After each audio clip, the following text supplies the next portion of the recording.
Amen. హల్లెలూయా. ప్రభువైన యేసుక్రీస్తు వారి మితిలేని కృపతో మరి యొక్క దినమును సంతరించుకొని ఇక ఆధ్యాత్మిక వసంతంలో 8వ దినములోనికి నడిపించిన విధానమును బట్టి దేవదేవుడు యేసునాథుడు మనల్ని దీవించి ఆశీర్వదించును గాక. 8వ సహవాసమునకు మిమ్మల్ని ప్రేమపూర్వకముగా ఆహ్వానిస్తున్నాను. దేవుని కృప మీకు సమృద్ధిగా తోడై నడిపించును గాక. ప్రభు యేసుని వదనములో నా దేవుడు కనిపించే, పాపాత్ముల బ్రోచుటకై కృపలొలికిన కలువరిలో, పాపాత్ముల బ్రోచుటకై కృపలొలికిన కలువరిలో, పరలోకముకై చిరజీవముకై ప్రార్థించెను నా హృదయం. ప్రభు యేసుని వదనములో నా దేవుడు కనిపించే, దిశలన్నీయు తిరిగి తిని నా పాపపు దాహముతో, దౌషములో మసలుచును దౌర్జన్యము చేయుచును, దౌషములో మసలుచును దౌర్జన్యము చేయుచును, ధన పీడలతో మృగవాంఛలతో దిగజారితి చావునకు.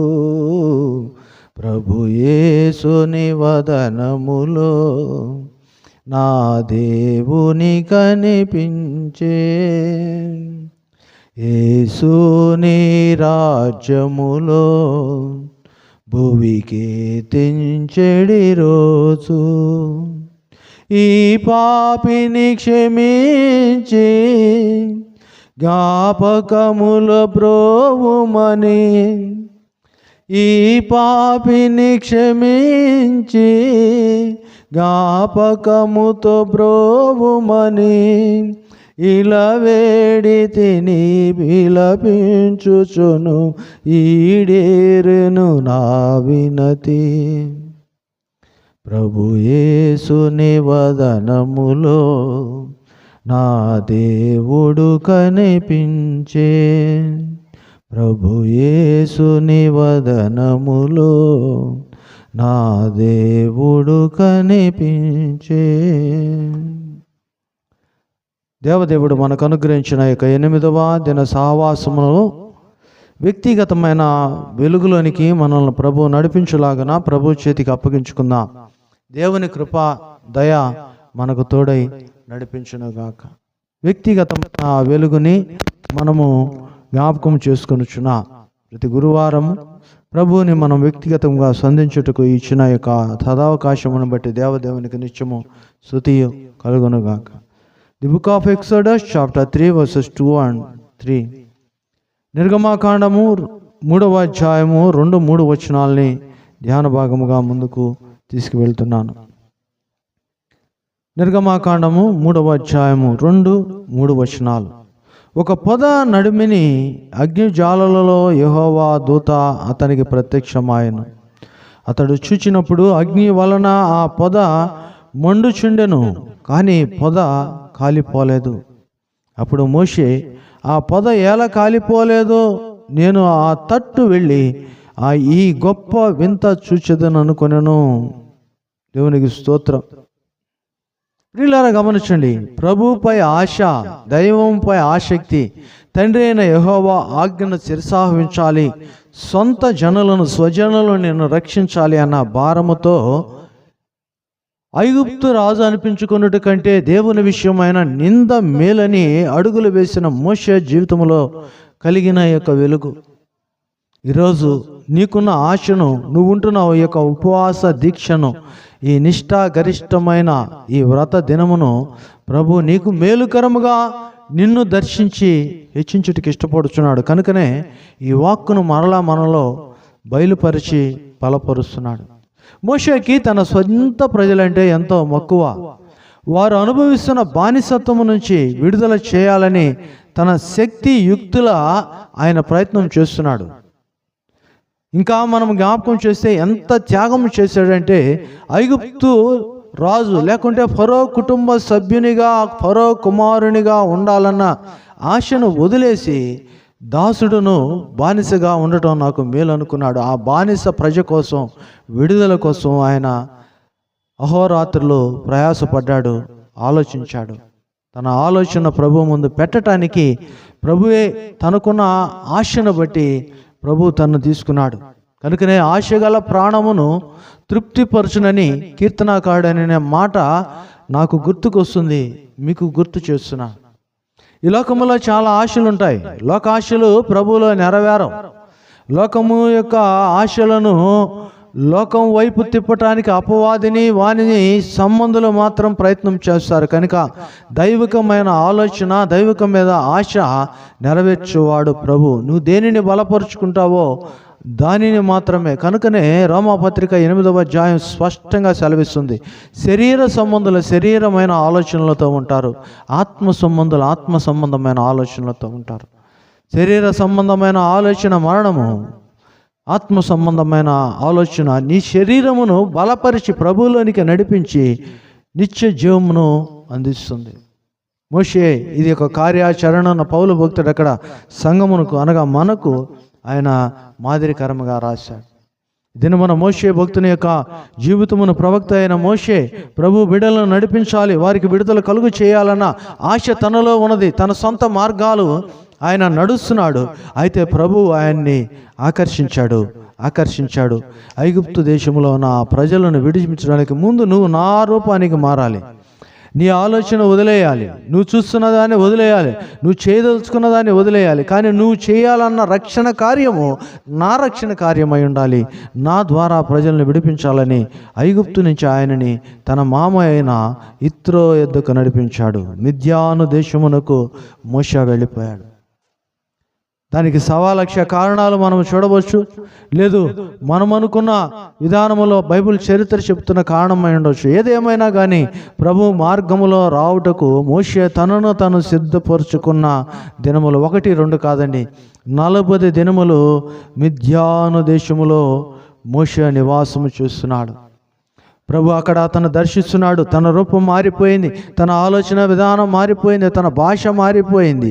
అన్నీ మారినా కానీ తనలో ఉన్న గోల్, పరుగు మారలేదండి. తను చేయాలనుకున్న తన ఉద్దేశములో ఉన్న ఆలోచన ప్రభు ముందు పెడుతూనే ఉన్నాడు. 40 సంవత్సరాలు అనగా ఈరోజు మనం 40 దినాలు ఉండటానికే కష్టపడుతున్నాం. యేసు ప్రభువారు అరణ్యములో 40 దినములు ఏకాంత ప్రార్థనలా గడిపాడు, మనకు మాదిరిగా జీవించటానికి. మనమే లోకానికి మాదిరిగా జీవించాలంటే మనం ఎంతగా మారాలి. ఒక వ్యక్తి ప్రభువుకు వినయ విధేయతలు చూపిన ఆ మోషే ప్రభు కొరకు 40 సంవత్సరములు పరాయి దేశంలో ఏకాంతముగా, ఏ రక్త సంబంధి లేడు, బంధుమిత్రులు లేడు, తను చేసుకున్న భార్య తండ్రి మిద్యాను, యాజకుడైన ఇత్రో మాత్రం ఉన్నాడు. ఆలోచించండి. వారితో గడుపుతున్నప్పుడు ప్రభు ప్రత్యక్షత మోషే పొందుకున్నాడు.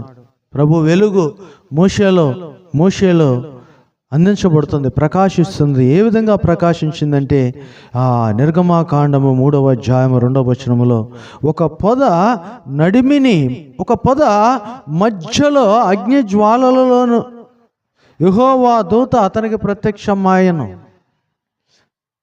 ఒక పొద కాలినట్టు కనిపిస్తుంది, దాని మధ్యలో యెహోవా దూత అనగా యేసుక్రీస్తు వారే. దానియేలు గ్రంథములో మనం చూచిన ఆ షడ్రక్, మేషక్, అబేద్నెగోలు నడుచుచుండగా వారి మధ్యలో దేవుని దూత 4వ రూపాన్ని మనం చూస్తున్నాం. అదేవిధముగా ఆ పొద మధ్యలో దేవుని దూత మోషే చూస్తున్నాడు. దేవుని యొక్క వెలుగులో సజీవుడైన యేసు ప్రభువును చూస్తున్నాడు. అగ్ని జ్వాలలలో యెహోవా దూత అతనికి ప్రత్యక్షమైన అతడు చూచినప్పుడు అగ్ని వలన ఆ పొద మండుచుండెను, కానీ ఆ పొద మంట వస్తుంది. ఇది నిజం, ఈ నిజం. మరి ఇప్పుడు మంట మండుతుంది, పొద కాలిపోలేదే. అవునండి, దేవుని క్రియలు ఇలానే ఉంటాయి. నిన్ను స్వచ్ఛపరిచేటప్పుడు నీలో మంట వెలుగు ఇచ్చినప్పుడు ఆ మసి అంటకుండా నువ్వు బూడిద కాకుండా దేవుడు నిన్ను కాపాడి ఆయన రక్షించి తన రూపానికి మార్చుకుంటున్నాడు. ఆ పొద దగ్గరకు ఆ వెలుగులోనికి మోషే అడుగులు వేశాడు. ఈరోజు నీకు కూడా ప్రభు ఎన్నో దర్శనాలు ఇస్తున్నాడు. ఎన్నోసార్లు ఆయన వాక్యం ద్వారా మాట్లాడుతున్నాడు. ఎన్నోసార్లు ఆయన క్రియల ద్వారా నిన్ను ఆశీర్వదిస్తున్నాడు. కానీ నువ్వు ఉన్న స్థలంలో ఉన్నావా? ప్రభుతో కలిసి నడుస్తున్నావా? ప్రభు దగ్గరికి నడుస్తున్నావా? మోషే మెలుగుమయము కావటానికి కారణం ఏమిటయ్యా అంటే, మండుచున్న పొదలో ఉన్న ఆ యొక్క దేవుని దూత వెలుగైన యేసు ప్రభు వారు మోషేను దర్శించడానికి కారణం ఏమిటంటే, ఆ దర్శనమును పొందుకొని మోషే నడుస్తున్నాడు. పొద దగ్గరకు నడుస్తున్నాడు. ప్రియ సహోదరుడా, సహోదరి, దైవ జనాంగమా, ఈరోజు నువ్వు ఉంటున్న వ్రత దినములో, ఈరోజు నువ్వు ఉంటున్న యొక్క ఆధ్యాత్మిక వసంతములో, ఈ లెంట్లో ప్రభు దగ్గరికి నువ్వు దినదినము దగ్గర అవుతున్నావు. గుర్తుపెట్టుకో. ఒకవేళ నీకై నువ్వు దూరం అవుతున్నావా, ఇప్పుడైనా దేవుని దగ్గర కావటానికి సమయాన్ని సద్వినియోగం చేసుకో. ప్రభు కృప పొందుకో. ప్రభు దగ్గరకు వెళ్ళినప్పుడు అక్కడ జరిగిన సంఘటన మనం చూస్తున్నాం. అతడు చూసినప్పుడు అగ్ని వలన ఆ పొద మండుచుండెను, కానీ పొద కాలిపోలేదు. అప్పుడు మోషే, ఆ పొద ఎలా కాలిపోలేదు? నేను ఆ తట్టు వెళ్ళి ఈ గొప్ప వింత చూచెదను అనుకొనెను. ఈ యొక్క ఆశ్చర్యకరమైన ఈ మెరాకిల్, ఈ వింత నేను చూడాలి అని పయనమయ్యాడు, దగ్గరికి వెళ్ళాడు. ఇప్పుడు దగ్గరికి వెళ్ళినందువల్ల ఆయన ఏం చేస్తున్నాడంటే 4వ వచనములో, దానిని చూచుటకు అతడు ఆ తట్టు వచ్చుట యెహోవా చూచెను. అతడు ఆ పొద నడుమ నుండి మోషే మోషే అని అతన్ని పిలువగా, అతడు చిత్తము ప్రభువా నేను. చూస్తున్న ఆ వెలుగు ఇప్పుడు స్వరమైపోయిందండి. చూస్తున్న ఆ వెలుగు ఇప్పుడు స్వరముగా మోషే చెవులకు వినిపిస్తుంది. నేను గత గురువారం మీకు తెలియచేశాను, మరలా తెలియచేస్తున్నాను. ఈ గురువారం వ్యక్తిగతమైన అనుభవంలోనూ ఉండాలని, వ్యక్తిగతమైన వెలుగును నువ్వు పొందుకోవాలని, వెలుగు పొందుకున్నప్పుడు మాత్రమే నువ్వు ప్రభు స్వరమును వినగలగవని, ఈరోజు నువ్వు పరిపూర్ణముగా అర్థం చేసుకుంటున్నావని నేను భావిస్తున్నాను. ఇది నా ఉద్దేశము కాదు, దైవ చిత్తము. మోషే 40 దినాలు ఎదురు చూసి తను తాను పరిశుద్ధపరుచుకున్న ఆ యొక్క పరిస్థితిలో ఆ ప్రభువు మోషేను దర్శిస్తున్నాడు. మోషేతో మాట్లాడుచున్నాడు. పేరు పెట్టి మోషేను పిలుస్తున్నాడు. మోషే అని అతన్ని పిలిచెను. అయితే మోషేకి ఎంత వినయం అండి. చిత్తము ప్రభు అని ప్రభువుకు లోపడుతున్నాడు. అయితే ప్రభు అన్న మాట 5వ వచనములో, దగ్గరకు రావద్దు, నీ పాదము నుండి చెప్పులు విడుము, నీవు నిలుచున్న స్థలము పరిశుద్ధ స్థలము. అవునండి, నిన్ను పిలిచిన వాడు పరిశుద్ధుడు, నిన్ను ప్రత్యేకపరిచిన వాడు పరిశుద్ధుడు. ఆయన సొత్తైన ప్రజగా నీవు అంగీకరించినప్పుడు, ఆయనతో ఉన్నప్పుడు నువ్వు కూడా పరిశుద్ధుడు. చెప్పులంటే ఇక్కడ ఆ రోజు మోషే చెప్పులు వేసుకుని ఉన్నాడని భావించుకున్న అవసరం లేదు, కానీ చెప్పులు వేసుకునే ఉన్నాడు. ఈ చెప్పుల కంటే ఈరోజు మనం మెచ్చుకోవాల్సింది చేష్టలు, నీ జీవితము, నీ అలవాట్లు, శరీర సంబంధమైన క్రియలు. గలతీ పత్రిక 5వ అధ్యాయములో శరీర కార్యములు ఏమనగా అని 19వ వచనము నుంచి రాయబడిన ఆ కార్యములు, ఈ చేష్టలు చాలాసార్లు మనము దేవుని దగ్గరకు వచ్చేటప్పుడు, దేవుని నివాసమైన మందిరానికి వచ్చేటప్పుడు చెప్పులు బయట విడిచి వెళ్తాం, మళ్ళా వచ్చేటప్పుడు వేసుకెళ్తాం. అలాగనే ఈ చెప్పుల గురించి కాదు, కానీ నేను ఇక్కడ మాట్లాడుచున్నది నీ యొక్క ఉద్దేశాలు, నీ యొక్క చేష్టలు బయట విడిచి వెళ్ళేటప్పుడు వెళ్ళేటప్పుడు వేసుకోబాకు. మళ్ళా రోత జీవితాన్ని నువ్వు కలిగి ఉండబాకు. చాలామంది మందిరాల్లో చెప్పులు వేసుకొని వస్తుంటారు, అది వాళ్ళకి విజ్ఞప్తికి వదిలేద్దాం. కానీ ఆ చేష్టలతోనే వస్తారు. మందిరంలోనే దొంగతనం, మందిరంలోనే వ్యభిచారం, మందిరంలోనే ఆ కక్షలు, మందిరంలోనే కార్పుణ్యాలు, మందిరంలోనే అపరిశుద్ధత.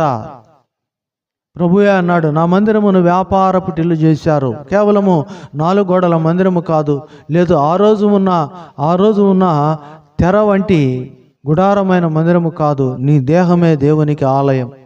నీ దేహం అనే మందిరములో దేవుడు ఉన్న వ్యతిరేకమైన చేష్టలు, శారీరక కార్యములు విడిచిపెట్టి ఆత్మ సంబంధమైన వరములు పొందుకున్నప్పుడు, ఆత్మలో నీవు వెలిగించబడినప్పుడు ప్రభు నీతో మాట్లాడటానికి ఆయన ఇష్టపడుతున్నాడు. ప్రభు మాట నీలో జీవితము జీవించటానికి, నెరవేరటానికి మార్గమైనది. రే సహోదరుడా సహోదరి, మండుచున్న పొద కనిపించుచున్న ఆ పొదను చూచాడు. మధ్యలో ఉన్న యేసు దేవుని గమనించాడు. ఆయన దగ్గరకు నడుస్తున్నాడు. ఆ ఆసక్తిని బట్టి మోషే మోషే అని పేరు పెట్టి పిలుస్తున్నాడు. పేరు పెట్టి పిలిచిన ఆ ప్రభు ఇప్పుడు మోషేని నువ్వు ఏ విధముగా ఉండాలో చెబుతున్నాడు. ఈ 3 కార్యాలు చేసింది వెలుగై ఉన్న యేసుదేవుడు మాత్రమే. కనుక మోషేని వెలిగించిన ఈ దేవదేవుడు ఈరోజు నిన్నును వెలిగించనై ఉన్నాడు. నీ జీవితమును మహిమకరముగా మార్చనై ఉన్నాడు. కానీ మాట వినాలి, దగ్గరకు వెళ్ళాలి. యాజకుని మాట వినాలి, దగ్గరికి వెళ్ళాలి. సేవకుని మాట వినాలి, దగ్గరికి వెళ్ళాలి. ప్రభువుని గమనించాలి, ప్రభు స్వరమును గుర్తుపట్టాలి, లోబడాలి, నిన్ను మార్చుకోవాలి. అప్పుడు నీలో ఉన్న యొక్క వెలుగు లోకమునకు వెలిగించు వెలుగవుతుంది. ప్రియ సహోదరుడా సహోదరి, యొక్క ఆధ్యాత్మిక వసంతములో నువ్వు ఫలభరితమైన జీవితం జీవించాలన్న ఆశ మంచిదే. కానీ ప్రభు అంటున్నాడు, నిన్ను నా సొత్తైన ప్రజగా మార్చేస్తా. నిన్నే కాదు, నీ ద్వారా అనేకులను నేను రక్షించబిడ్డగా చేస్తా. వెలుగుమయమైన మోషే ప్రభు కొరకు మరలా 40 దినములు ఓర్పు కలిగి జీవించాడు. లక్షల కొలది కాల్బలాన్ని ఆయన నడిపిస్తున్నాడు. 40 సంవత్సరములు ఇశ్రాయేలు ప్రజలకు రాజు అయి ఉన్నాడు, ప్రవక్త అయి ఉన్నాడు, యాజకుడై ఉన్నాడు, న్యాయాధిపతి అయి ఉన్నాడు. ఎన్ని రకములుగా మోషేని దేవుడు ఆశీర్వదించాడో చూడండి. దీనిని బట్టనగా తను సిద్ధపడిన 40 దినములు 40 సంవత్సరములను బట్టి. మిద్యాను దేశములో ఒంటరిగా 40 సంవత్సరములు మోషే ఆశ కలిగి దేవుని కొరకు ప్రత్యేకపరుచుకున్న విధానమును బట్టి. ఇక ఆధ్యాత్మిక వసంతములో 8వ దినమున ప్రభు నిన్ను ఎందుకు ప్రత్యేకపరిచాడో ఆలోచించు. ఒంటరి ప్రార్థన నీకు అవసరం, ప్రార్థనలో జీవించు. ఒంటరి వెలుగు నీకు అవసరం, వెలుగులో జీవించు. ప్రభు యేసు దేవుని కృప పొందుకో. ప్రభు నీతో కలిసి నడుచుటికి ఇష్టపడుచుండగా అనేకులకు నువ్వు మార్గమయ్యుండు. ప్రభు మార్గములో నడిపించు. దేవుని కృప నీకు వెలుగై నడిపించునుగాక. ప్రార్థన. ప్రేమగల తండ్రి, కృపగల దేవా, మీరు ఇచ్చిన శ్రేష్టమైన సమయమును బట్టి వందన. ఇక ఆధ్యాత్మిక వసంతములో మోషేని వెలిగించినట్లు మాకు చూపించారు. మమ్మల్ని కూడా వెలుగుతో నింపమని మీ కొరకు దీవించబడు భాగ్యమును దయచు. వాక్యమును అంగీకరించిన ఈ బిడ్డలలో నిత్యమైన మేలును, నిరతనమైన దీవెనలు దయచేయమని, ఆయన వారి వ్యక్తిగత కుటుంబ అవసరాలు తీర్చమని యేసు నామమున అడుగుచున్నాము తండ్రి, ఆమేన్. తండ్రి, కుమార, పరిశుద్ధాత్మ త్రియక దేవుని సకలమైన దేవుడు వెలుగుమయమైన ఆశీర్వాదములతోనూ దేదీప్యమైన భవిష్యత్తుతోనూ ప్రభు మీకు తోడై నడిపించును గాక. ఆమెన్. హల్లెలూయా.